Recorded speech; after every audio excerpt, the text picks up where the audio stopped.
Recording. Hey everybody. So RB here from FFTCG North America, and then I'm here with Tim from FFTCG Europe, Hello. and we're going to do some commentary over a video that was just recently released by Hobby Japan about they took deck lists from the community, like we talked to you guys about a month ago. It might actually be a month by the time we post this. And they're playing with your decks that were submitted, and we're going to talk about them. Basically, we felt like it would be a really huge ask to try and localize a video like this, especially when a lot of the localization teams are really bogged down right now. So rather than try and translate and localize the commentary from Japan, Tim and I are just going to basically talk over the video and do it ourselves. Yeah, so sorry you're not getting the one-to-one translation from Kageyama-san and Mariko, who is doing the commentary in the original video. You are now stuck with us. Stuck is a strong word, but yeah. I mean, it's still locked down for us, so stuck can be used. Yeah, I guess we are stuck. So, yeah, let's take a look at this video here. And we're directly looking into the first deck list. Dark Lightning. So this one looks like it has a Final Fantasy 15 sort of theme. I mean, I guess there's Nyx and Libertas and Crow. I mean, they just work so perfectly in Lightning right now. Yeah. But it's confusing to see maybe only 2 Libertas instead of 3. Yeah. Most of the time you want to have more of them. And we are ready to the second list because the video is not that long. I mean, the other one's Fire Earth Monk. Yeah. So Fire Earth Monk, we were kind of joking before we started this that it seems like this list is buff guys, most of them with their shirts off or their chest showing. I mean, yeah, Dada Luma and Yecht are doing a pretty good job there. But yeah, pretty standard, but I think that this was kind of a list that people were excited about once Ursula was revealed. Yeah, definitely. I mean, the Monk synergy is definitely something cool when you can throw all these Monk backups at the forwards of your opponent. Right. It's like your backups suddenly become forwards and you're not even using Mira. Yes. Alright, let's continue here. Just did a quick pause. So now we're jumping into the game. And and it's Morita-san against Arai-san. Yes, so Morita is playing the Dark Lightning list. And Arai-san is playing the Earth Fire Monks. Which one are you rooting for? I think I'm Team Morita, because I've played against him so many times now, and I really enjoy his playstyle. And I actually was gonna say I'm rooting for Arai because I like the Fire Monk list, Fire Earth Monk. I mean, from the list, I think the Fire Earth list is a bit more basic, or what you would expect when you see the list, while the Lightning list looks so crazy. Yeah, it does. That's true. And I mean, he started without a backup, with a Judge of Wings with haste to just hit for 1 damage by discarding. I mean, it's gonna hit for 2 damage probably. Yeah, but question is Lightning quick enough to kill a Monk deck without losing? Yeah. So, yeah, Judge of Wings, since we also have the cards at the side, when he enters the field, you can either dull 2 forwards of your opponent, or he gains haste until the end of the turn. and his costs are reduced for each pair of 2 lightning summons in your break zone. So now that this was the first card, the costs were full, but now as we can see there are 2 lightning summons in the break zone. The next Judge of Wings would only cost 5 CP. Oh, wow. Oh. So he's in a really good position, and he's about to get a 3rd point of damage in. Oh my gosh. But I wonder... he's playing against 4 Monk backups now. Yeah. Which is definitely a problem if so Ursula can kind of start dealing with things, right? Yes. Ursula can get really, really big and can kill a lot of forwards if necessary. Oh, and they're probably bringing up a really good point right now that the monk deck also uses Sephiroth, right? Oh yes, if you're on 4 damage. Right, so it actually is okay that he's taking all this damage because Sephiroth can just come out easier. And now Morita-san is finally playing some backups, Sage, and then getting back. Who said Alfino? Alize? I think it's Alize. Yeah. And he did have another Judge of Wings. Which would only be 5 CP, and if there's another summon, then 4 CP.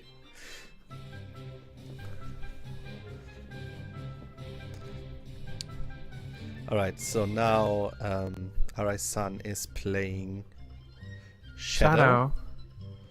Let's see if he can find a backup for that. Well, there's he one. already did. Yeah. And it can just be played.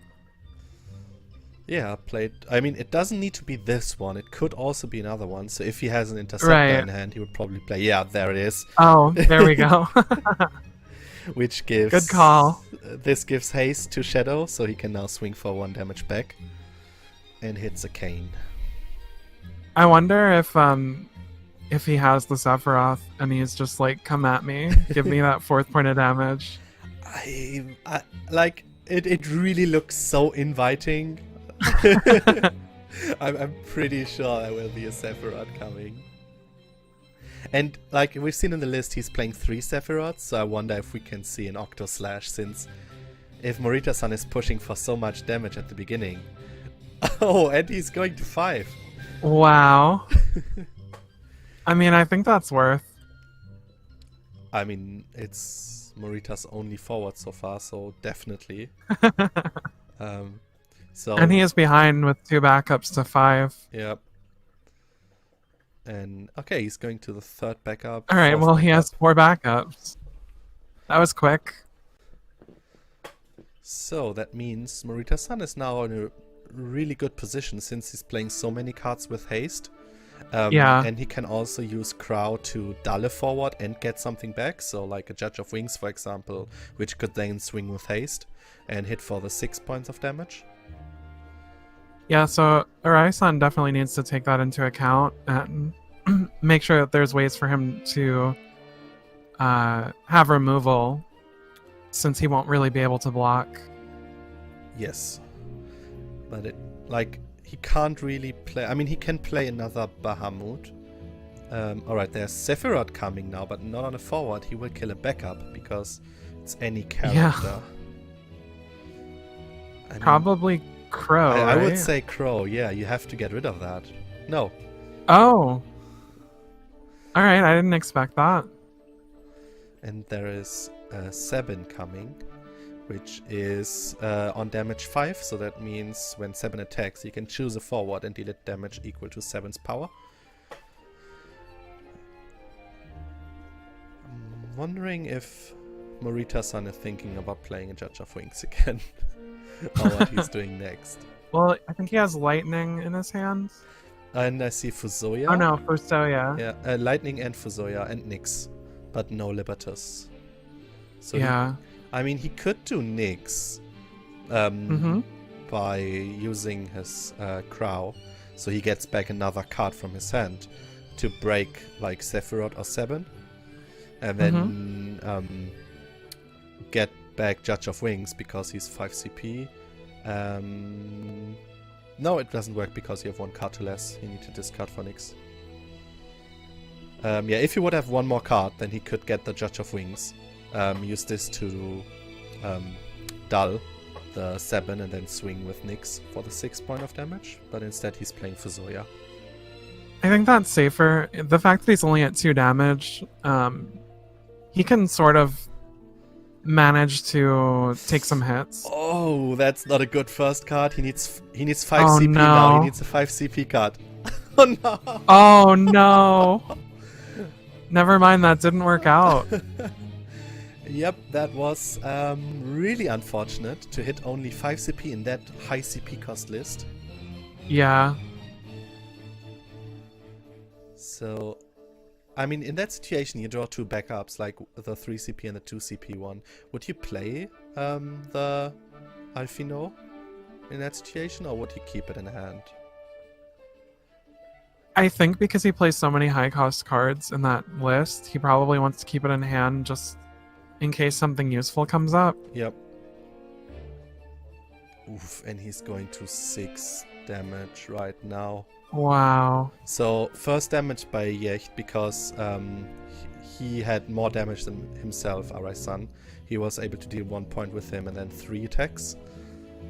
Mm-hmm. So, Morita is now in a really, really bad position. He can't risk giving Araisan another turn, so he needs to find lethal now.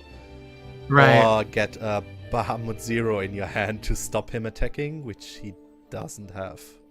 Does Araisan have any cards in hand? It's hard to tell, obviously, yeah. but I guess because like Yecht is only 1 yeah, he just 1 used 1 CP. Yeah. There's not much in his break zone as well, so I think he So still have. there's got to be something.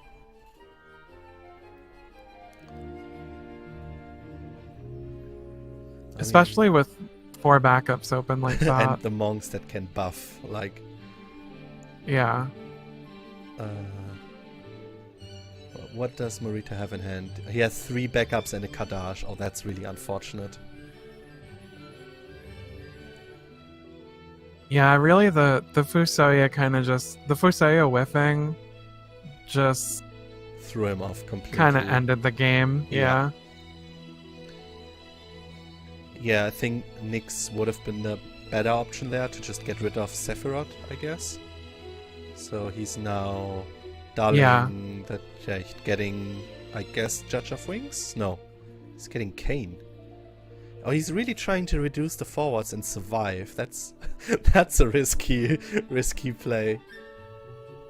That's really weird, honestly.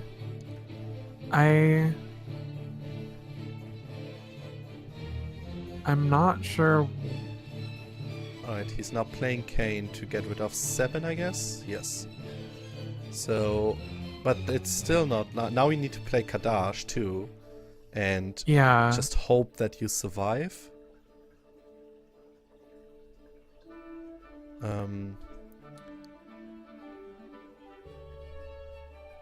So, Kadash is doing nothing, I guess.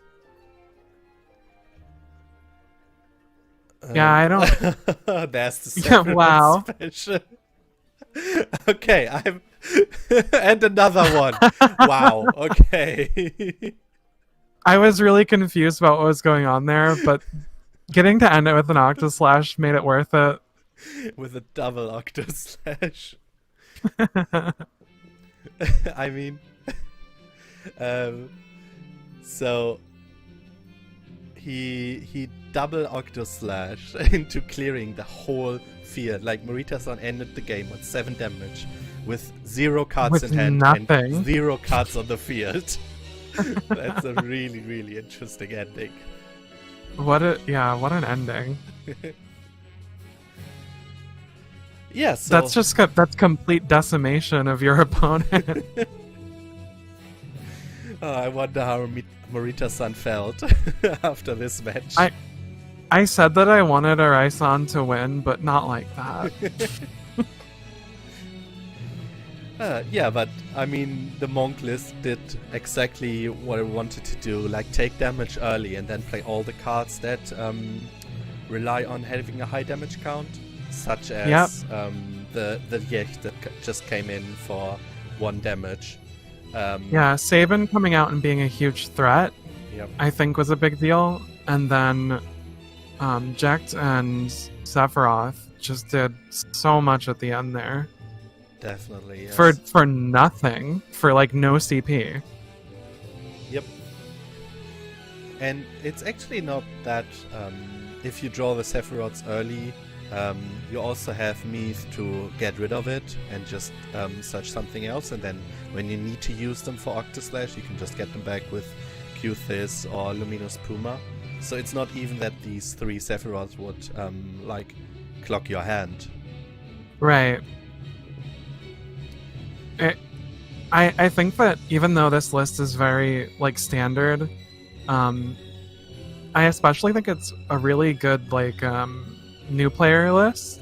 If someone's trying to get into the game, I would definitely suggest this as something to show off to someone because of that like comeback mechanic style of it, where if they fall behind, they get this huge power boost. I think that's really good for not only as a catch-up mechanic, but as a way of understanding the whole idea of damage being a resource that a lot of like top-level players talk about using damage as a resource. I think this deck really highlights that in a good way. Yeah, it's definitely showcasing how you have to like set up your board and don't worry about cards too early. Like, there was this Judge of Wings, and he came for 3, even if it would be 4 damage. You were like, yeah, it's okay, I'm building up my backups, I'm building up my resources. And maybe I even hit an X-Burst, which was great for me, and there are a lot of in this deck. Yeah. There was Bahamut, which we saw got used. There's Cecil, which at high damage is a really good EX. I mean, this deck has 4 ways to deal yourself damage as well. You have Dadaluma, Sebin, Cecil, and Bahamut, which are 4 cards that can deal yourself a point of damage, which definitely always brings you to the high damage count you want to use, like all your Sephiroth, Jecht, Sebins. Yeah. Even I was kind of unsure at first with the Bahamut. The fact that he activated the X, I thought like, oh well, he's at 4 now, so he can use Sephiroth. But bringing himself to 5 actually was even just way bigger because of the huge threat that Sabin became. Yeah, and it also helped him, the next turn following up with Jecht and then following up with Sephiroth. Like, having that high damage count was huge, and I guess it's a little unfair, I guess. This matchup, the fact that it was like this lightning aggro who wants to deal damage really fast, and then Fire Earth Monk is like, yeah, I want to take damage really fast. Yep, exactly that. And I'm really curious at which turn RS-san had like the second and the third Sephiroth in hand and was like rubbing his hands and sitting there like, oh yeah, give me all that sweet damage. Yeah. That turn where he had the 4 backups open, he probably had Sephiroth in hand and was like, no, I'm gonna wait. I want to end this with Octoslash. Probably, yes. All right. I mean, he had 3, so he had to have at least 1 before then. Yeah, definitely. I mean, he's really, really lucky drawing 2 Sephiroths in that turn to completely crush your opponent. Yeah. So that's it for this one then, right? Yes, we had this one match. I really hope that this is something that we can bring more often. Really enjoyed doing some commentary. Yeah, no, this was really fun. I'm looking forward to doing it again. So hopefully we have some more matches where we can bring some commentary, and hopefully you guys enjoyed this little episode. And until the next time. Yep, see you next time.